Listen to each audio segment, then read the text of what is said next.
अंजलि को मैगजीन पढ़ते पढ़ते अचानक कब झपकी लग गई पता ही नहीं चला। अचानक डोरबेल की आवाज से आंख खुली, दरवाजा खोला, देखा तो काम वाली महरी चंपा थी। अरे चंपा, तू आज इतनी जल्दी आ गई? हाँ दीदी, आज मेरी बेटी का जन्मदिन है ना, सारा काम जल्दी से निपटा कर बाजार भी जाना है, उसके लिए तोहफा लाना है, इसलिए मैं आज जल्दी आ गई। ऐसा बोलकर चंपा काम में लग गई। आज उसके चेहरे की चमक बता रही थी कि वह कितनी खुश है। कितने साल की हो गई तेरी बेटी? पूरे 5 वर्ष की हो जाएगी। उसके लिए नई फैंसी ड्रेस खरीदनी है। दीदी, आपके लिए कॉफी बना दूँ? हाँ, बना दे। और सुन, जाते वक्त मुझसे कुछ पैसे ले जाना, मेरी तरफ से भी अपनी बेटी के लिए कुछ ले लेना। साहब का रूम अच्छे से साफ करना, तुझे पता है ना, उन्हें गंदगी बिल्कुल पसंद नहीं। जी दीदी, सब काम कर दूंगी, आप चिंता मत करो। चंपा ने काम निपटाकर कॉफी बनाकर दी और पास बैठ गई। दीदी, एक बात पूछूं आपसे? आपकी शादी को कितने साल हो गए? कल पूरे 2 साल हो जाएंगे। मतलब कल आपकी शादी की सालगिरह है। मैंने हाँ में सिर हिला दिया। फिर तो कल आपके घर में खूब जश्न होगा, है ना दीदी?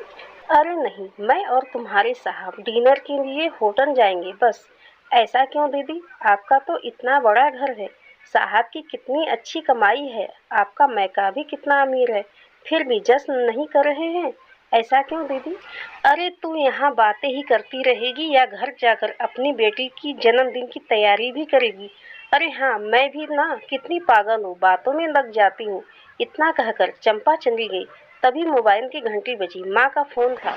कहने लगी, अंजलि, तुम्हारी सालगिरह पर सेलिब्रेशन के लिए मैंने होटल बुक कर दिया है और हाँ, मेहमानों की लिस्ट भी बना ली है।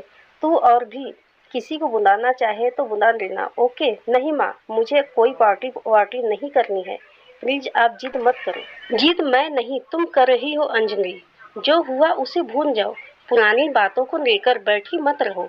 चुपचाप पार्टी के लिए हाँ कर दो, समझी? ऐसा कहकर माँ ने फोन काट दिया। सगी माँ से भूल जाने जैसी बात सुनना अच्छा नहीं लग रहा था। कैसे भूल जाऊं माँ, जो पिछले साल विशाल ने मेरे साथ किया था। सब मेहमानों के सामने उसने मुझ पर हाथ उठाया था। कितना रोई थी मैं, आप भी तो वहीं थी। उस वक्त पति पत्नी में छोटे मोटे झगड़े तो होते रहते हैं। समाज की दुहाई देकर मुझे रोता हुआ छोड़कर चली गई। बस यही कारण था कि विशाल की हिम्मत और बढ़ गई थी। शराब पीकर मारपीट करना, गाली गलौज करना, अब तो यह आम बात हो गई थी। यह सब सोचते सोचते कब रात हो गई पता ही नहीं चला। सिर दर्द करने लगा था, तभी डोरबेल बजी। दरवाजा खोला तो विशाल थे। उनके लिए खाना लगाने लगी तो विशाल बोले, मैं खाना खाकर आया हूँ, सुनो, कल पार्टी है, कोई नाटक मत करना पिछली बार की तरह, और किसी अच्छे पार्लर से तैयार होकर आना। तुम मिसेज अंजलि विशाल वर्मा हो, एक मल्टीनेशनल कंपनी के मालिक की पत्नी और एक समाज सेविका शारदा जी की बेटी हो। यह बात हमेशा याद रखना, समझी? ऐसा बोलकर विशाल बेडरूम में चले गए। अगले दिन ब्रेकफास्ट करके विशाल ऑफिस चले गए। तभी महरी चंपा आई। अरे चंपा, तुमको यह चोट कैसे लगी? कहीं गिर गई थी क्या तुम? उसकी आंखों में आंसू आ गए। दीदी, क्या बताऊं, कल रात मेरे मर्द ने शराब पीकर मुझ पर हाथ उठाया, बहुत मारा और सारे पैसे भी छीन लिए। क्या तुम्हारे पति ने भी हाथ उठाया? भी मतलब दीदी? कुछ नहीं, कुछ नहीं। फिर तुमने क्या किया? करना क्या था दीदी? अपना हिसाब साफ है। इज्जत के बदले इज्जत, प्यार के बदले प्यार और मार के बदले मार। क्या तुमने अपने पति पर हाथ उठाया? ऐसा कैसे कर सकती हो तुम चंपा? अरे क्यों नहीं कर सकती? जब उसे मेरी इज्जत की परवाह नहीं तो फिर मैं क्यों करूं? मैंने उसे पूरी बस्ती के सामने मारा और भगा दिया और बोल दिया, आइंदा अगर शराब पीकर मुझ पर हाथ उठाए तो बहुत मारूंगी। मुझे चंपा आज किसी योद्धा से कम नहीं लग रही थी। चंपा अपना काम निपटाकर चली गई। तभी विशाल का फोन आया। मैं ऑफिस से सीधा होटल आ जाऊंगा, तुम मेरे कपड़े लेकर आना। ओके? मैंने पार्लर जाते वक्त विशाल के कपड़े अपने साथ रख लिए और शाम को होटल पहुंच गई। पार्टी शुरू होने वाली थी। माँ भी वहीं पर आ गई थी। सभी मेहमान आ चुके थे। तभी विशाल भी वहां आ गए। मैंने उनको कपड़े दिए और वह चेंजिंग रूम में चले गए और देखते देखते पार्टी शुरू हो गई।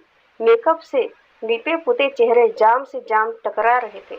इतने में विशाल मुझे घूरते हुए बोले, बेवकूफ औरत, तुम मेरे लिए पार्टी में पहनने के लिए यह कपड़े लाई हो?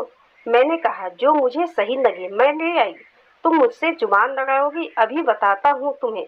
वह मेरा हाथ पकड़कर घसीटते हुए मेहमानों के बीच ले गए और सबके बीच उनका हाथ मेरे गाल पर आने ही वाला था कि ना जाने मुझमें इतनी हिम्मत कहाँ से आ गई। मैंने उनका हाथ पकड़कर झटक दिया और अपने दूसरे हाथ से उनको एक तमाचा मार दिया। वह सन्न रह गए और उनकी आंखें गुस्से से लाल हो गई।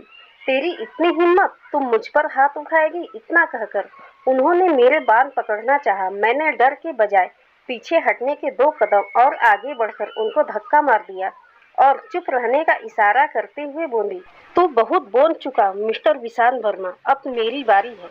औरत कोई खिलौना नहीं होती जिससे जब चाहे जैसा चाहे खेला जाए। आज के बाद अगर मुझ पर हाथ उठाया तो तेरा वह हाल करूंगी कि तू जिंदगी भर याद रखेगा, समझा? तभी माँ मेरे पास आई और बोली, क्यों मेरी नाक कटवा रही हो अंजलि, चलो यहाँ से। माँ, आज आप समाज की दुहाई नहीं दोगी। आपकी वजह से ही मैं आज तक चुप रही और मेरी चुप्पी को आपके दामाद ने मेरी कमजोरी समझा। पर अब और नहीं, मैं पढ़ी लिखी आज की नारी हूँ, अपना भला बुरा समझ सकती हूँ। मैं किसी की दया पर नहीं, खुद अपने पैरों पर खड़े होकर जीना चाहती हूँ। मैं वहाँ से निकल रही थी, तभी मेरी नज़र चंपा पर पड़ी। वह ताली बजा रही थी और उसकी आंखों में गर्व की चमक थी। धन्यवाद।